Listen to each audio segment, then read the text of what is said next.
जज के ऑर्डर में लिखा है, जो इन्होंने महाराष्ट्र की इलेक्शन से किया है ना भाई साहब, बोलना पड़ेगा। यहाँ पे इन्होंने पहले क्या किया, शिवसेना बीजेपी से बाहर आ गई, फिर शिवसेना से बाहर आ गई, एनसीपी से बाहर आ गई। एक वोटर को 9 बटन दे दिए, सब कंफ्यूज हो गए। चालू एक जन ने किया था, वो मुंबई में एक बहुत बढ़िया डिस्ट्रिक्ट है थाने, वहाँ से आते हैं। थाने की रिक्शा, चेहरे पे दाढ़ी, आंखों में चश्मा, हाय। थाने की रिक्शा, चेहरे पे दाढ़ी, आंखों में चश्मा, हाय। एक झलक दिखलाए कभी गुवाहाटी में छुप जाए, मेरी नजर से तुम देखो गद्दार नजर वो आए। थाने की रिक्शा, चेहरे पे दाढ़ी, आंखों पे चश्मा, हाय। मंत्री नहीं वो दल बदलू है, और कहा क्या जाए, जिस थाली में खाए उसमें ही वो छेद कर जाए। मंत्रालय से ज्यादा फडणवीस की गोदी में मिल जाए, तीर कमान मिला है इसको बाप मेरा ये चाहे। थाने की रिक्शा, चेहरे पे दाढ़ी, आंखों पे चश्मा, हाय। सोचो ना, मतलब ये पॉलिटिक्स है इनकी। परिवारवाद खत्म करना था, किसी का बाप चुरा लिया। क्या रिप्लाई होगा भाई? मैं मिलूं कल तेंदुलकर के बेटे को, बोलूं कि आजा भाई लंच पे मिलते हैं, आधा घंटा तेंदुलकर की तारीफ करूं और बोलूं कि देख आज से पर वो मेरा बाप है, तू ढूंढ ले कोई ऑन द वे। से स्टैंड अप कॉमेडियन कामरा, इन्होंने एक गीत के माध्यम से महाराष्ट्र के पूर्व मुख्यमंत्री और विद्यमान उप मुख्यमंत्री श्री एकनाथ शिंदे जी को अपमानित करने का प्रयास किया है। ये गलत है, हम इसकी निंदा करते हैं। ऐसी चीज़ों को सहन नहीं किया जा सकता। कामरा को मालूम होना चाहिए कि 2024 के चुनाव में जनता ने निर्णय कर दिया है कौन गद्दार है कौन खुद्दार है। और स्वर्गीय शिवसेना प्रमुख, हिंदू हृदय सम्राट बाला साहब ठाकरे जी की विरासत ये शिंदे जी के पास है, इस पर जनता की मोहर लगी है। तो कोई स्टैंड अप कॉमेडियन खड़ा रहकर इस प्रकार से उनको गद्दार नहीं कह सकता। जनता ने दिखा दिया, जिन्होंने गद्दारी की, जिन्होंने बाला साहब ठाकरे के विचारों से गद्दारी की, उनको घर भेजने का काम ये जनता ने किया हुआ है। और मैं ये मानता हूँ कि कॉमेडी करने का भी अपना अधिकार है, व्यंग कसने का भी अधिकार है। हमारे ऊपर भी चाहे जितना व्यंग कसिए, इसमें कोई किसी को दर्द नहीं है। लेकिन अगर जानबूझकर अपमानित करने का और इस प्रकार से इतने बड़े नेताओं को बदनाम करने का काम अगर कोई करेगा, तो मुझे ऐसा लगता है कि उसको सहन नहीं किया जाएगा।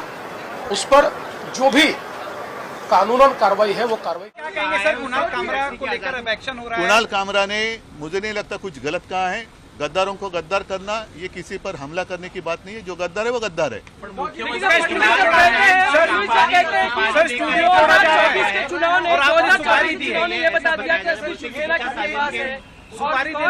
वो छोड़ो, वो नहीं, वो पूरा गाना आप सुन लो, चाहिए तो आपके पास होगा तो बजा कर दिखाओ। उसी गाने का जो अर्थ है वही तो है।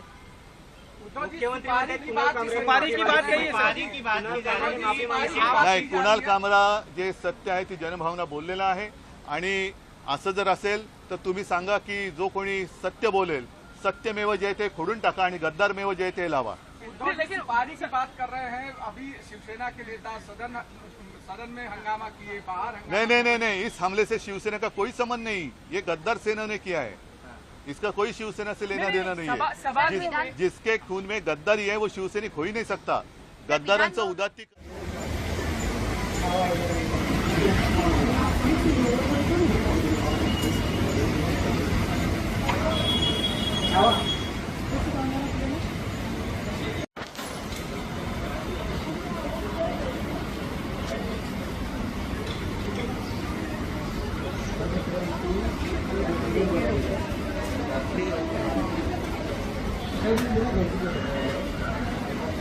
भाई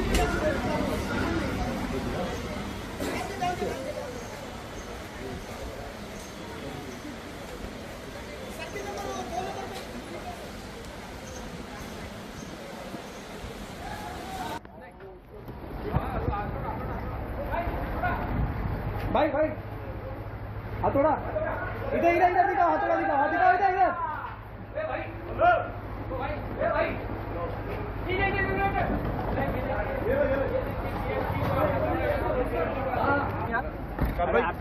आप बीएमसी की तरफ से? हाँ हाँ। तो हथौड़ा लेके अंदर जा रहे हैं। तो इस वक्त आप यहाँ पर और जिस तरीके से देवा भाव ने कहा कि इस तरीके की जो गलतियां हैं बर्दाश्त नहीं की।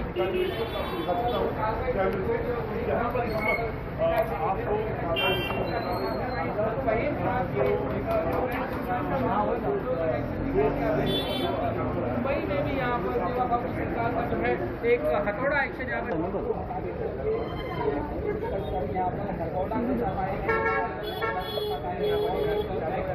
ऐसी घटना मुंबई में घटी कल, इस राज्य का मंत्री होने के नाते मैं समर्थन नहीं करना चाहता हूं, मगर ये भी बात उतनी सच है कि मैं मंत्री बाद में हूं, शिवसैनिक पहला हूं। और हमारे जो शिवसैनिकों ने किया वो इसलिए किया क्योंकि हमारे पार्टी के प्रमुख और राज्य के लोकप्रिय मुख्यमंत्री रह चुके और अभी के उप मुख्यमंत्री आदरणीय एकनाथ जी शिंदे साहब के बारे में अगर गलत सलत कुछ भी कोई गाने के जरिए या अपने जो जबान उनको दी है उसके जरिए अगर गलत सलत कुछ बोलते रहेंगे तो हमारे शिवसैनिक कभी भी माफ करेंगे नहीं किसी को भी। और आज मैं पुलिस स्टेशन में आया हूं, हमारे कुछ शिवसैनिकों के ऊपर गुनाह दाखिल हो गया, उसमें क्या क्या कलम लगाया वो सच है कि झूठ है। और पुलिस ही कार्रवाई करते समय पुलिस डायरेक्ट हमारे कार्यकर्ताओं के घर पे जाते हैं जिनका नाम भी नहीं था, उनके खिलाफ अगर ऐसे एक्शन लेते तो वो भी कुछ गलत है। इसलिए मैं पुलिस स्टेशन में आया, मगर एक बात उतनी जरूरी है कि वो जो स्टूडियो है वो पूरा का पूरा इनलीगल है। देश के पंतप्रधान आदरणीय नरेंद्र मोदी जी के बारे में वहाँ पे गलत सलत कुछ भी चित्रीकरण वहाँ पे हो गया, बहुत सारे राजनेताओं के बारे में चित्रीकरण हो गया। और ऐसे इनलीगल स्टूडियो को क्यों सपोर्ट कोई अगर पार्टी करता है तो वो भी देखना चाहिए, उसकी भी जांच होनी चाहिए। मैंने मुंबई महानगर पालिका के आयुक्त भूषण गगरानी जी से कहा है कि तुरंत वो अगर इनलीगल स्टूडियो होगा तो उसके ऊपर तुरंत कार्रवाई होनी चाहिए। ठाकरे, संजय राउत सबने इस घटना का विरोध किया है, सबने सरकार का देखिए ऐसे लोगों ने उसका समर्थन किया जिन लोगों का समर्थन उस गाने के लिए है।